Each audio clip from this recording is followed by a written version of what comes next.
মা এখানে কতগুলো আম হবে, কত কেজি? তুমি বলো তো কয় কেজি আম হইতে পারে এখানে, আন্দাজ আছে? 20 কেজি। 20 কেজির কাছাকাছি তো হবেই, 20 কেজি আম তো হবেই।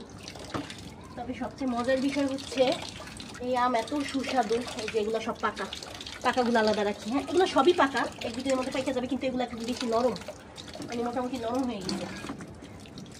ঠিক আছে, এই আম তো সব আমি একা খাবো, কারণ গাছটা আমি লাগাইছি।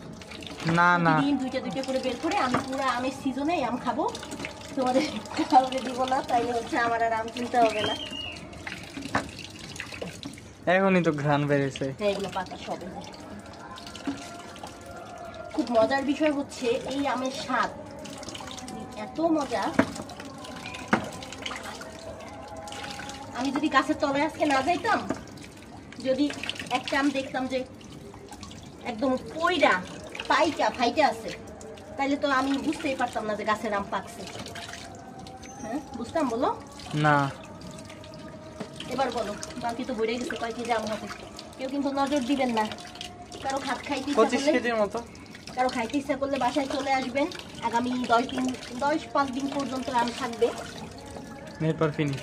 এরপরে ফিনিশ। অবশ্য আমার বাসায় যে যে দুজন এই যে আমখোর আছে, অবশ্য তার মধ্যে আমি বেশি বড় আমখোর। আমি বেশি আমখোর। এইসব আমখোরের বাসায় অবশ্য আম বেশি দিন থাকে না। আমি ফলের মধ্যে শুধু এই একটা জিনিস খাই, সেটা আর হাঁটবে না, এগুলা এগুলা এগুলা হাঁটবে না, আর হাঁটবে না। আর আমি না দাঁড়াতে এটার মধ্যে